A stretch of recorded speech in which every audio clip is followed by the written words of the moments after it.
Welcome to today's episode of Mind, Body, and Leadership, where we explore how leaders can integrate self-care practices into their leadership journey.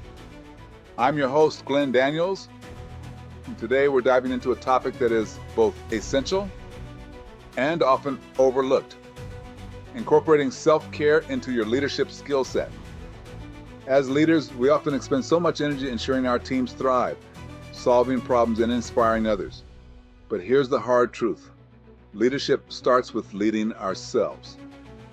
How can we expect to uplift others if we ourselves are crumbling under stress and exhaustion? Today, I want to explore why self-care is not just beneficial. It's absolutely crucial for us as leaders to maintain the kind of resilience, clarity, and compassion that empowers not just us, but everyone around us. The importance of self-care for leaders. Self-care isn't a luxury, it's the fuel that allows us to be the leader our teams need. When we neglect our well-being, we are not just hurting ourselves, we are jeopardizing the collective success of those who count on us. Leadership is about modeling what's possible, and that includes demonstrating how to care for the most important asset we have, ourselves. Studies consistently show that leaders who take time for self-care are more empathetic, more patient, and more emotionally intelligent. Imagine this scenario. You've worked with a leader who is constantly stressed, exhausted, and short-tempered. Their behavior trickles down and sets the emotional climate for the entire team. Confusion, anxiety, and stress thrive. Now picture the opposite, a leader who is calm, focused, and energized. This is the leader who is present, who inspires, and who makes those around them feel seen and supported. This is the power of self-care, and it's not just for the faint of heart, it's an act of courage in today's always-on culture. Physical health and leadership. Let's start with the basics. Physical health. This is not just about looking good or meeting arbitrary fitness goals.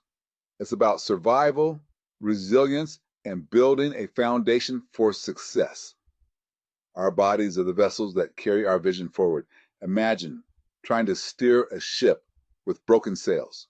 Eventually, no matter how skilled the captain, the ship falters. Exercise is an investment in both our physical and mental energy. Research has shown that even modest physical activity, something as simple as a brisk walk or morning stretches, has a transformative impact on mental acuity, mood, and overall performance. When we move, we release endorphins, those feel-good hormones that combat stress and bring joy. A 10-minute walk outside could be the difference between a reactive decision and a thoughtful, strategic choice. Then there's sleep, a neglected but vital element of physical health. We glorify late nights and early mornings as badges of productivity, but at what cost? Poor sleep impairs our judgment, diminishes creativity, and erodes the very essence of good leadership. Making sleep a priority is a revolutionary act in a culture that often prides itself on burnout. Trust me, a rested leader is a more focused, compassionate, and effective leader. Mindfulness and leadership. Mindfulness. Let's unpack this for a moment. It's not about sitting cross-legged on a hilltop, contemplating the mysteries of the universe, though if that works for you, go for it. It's about being present in each moment, fully here with those around you, and navigating the complexities of leadership with awareness rather than reactivity. When we lead with mindfulness, we lead with clarity. We learn to respond rather than react, to hold space rather than rush to judgment. Imagine starting your day with 5 minutes of deep, intentional breathing. 5 minutes to let go of yesterday's stresses and set a positive tone for today. These moments are powerful. They are an anchor in the chaos of leadership, a reminder that no matter what the day throws at us, we can return to this sense of centeredness. Mindfulness allows us to break the habit of running on autopilot. It helps us see our challenges not as insurmountable obstacles, but as opportunities to grow and to innovate. This presence is palpable. It's what makes our interactions with others meaningful and our decisions rooted in authenticity. Practical self-care strategies for leaders. Now let's get into actionable strategies. Self-care is not about grand gestures. It's the small, consistent practices that sustain us. Here are some that I've found transformative. Set well-being goals. Treat your well-being goals with the same rigor as you treat your quarterly business objectives. Want to improve your sleep routine? Schedule it like a meeting. Want to move more? Block it off in your calendar. Remember, you can't pour from an empty cup. Micro breaks. These aren't just moments to check your phone. Use micro breaks intentionally. Step away from your desk. Stretch, breathe deeply, or even look at nature for a few minutes. These breaks can reset your mental energy and make you more productive throughout the day. Boundaries. Setting boundaries is an act of leadership, not selfishness. Say no when you need to. Protect your focus, protect your energy. Respecting your own time teaches others to respect it too. By doing this, we cultivate an environment where everyone is encouraged to respect their limits. Self-reflection. Journaling is a practice that takes you beyond just getting through the day.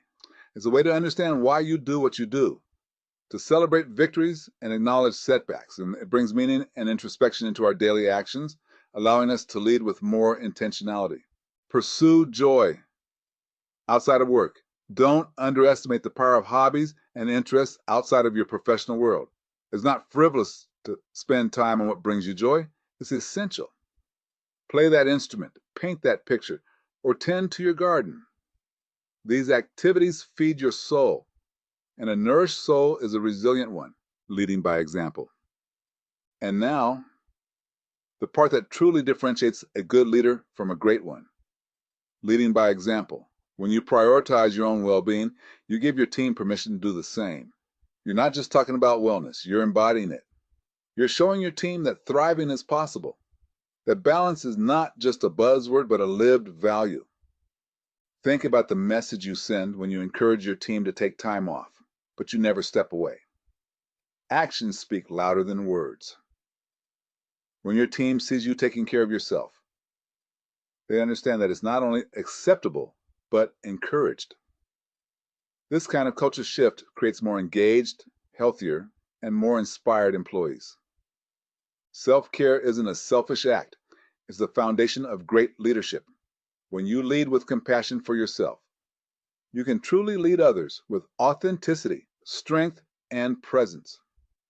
You become a beacon, lighting the way not just by the goals you achieve, but by the example you set and how you achieve them.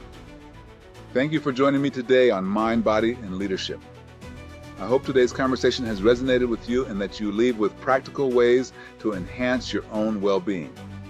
Remember, leadership is a journey that begins within. Until we meet again, keep taking care of yourself and never forget, the world needs leaders who are whole, rested, and ready to make a difference. Thank you for connecting with us here at Touchstone Publishers. Please join our group Essential Leadership Skills and share your leadership knowledge with us all.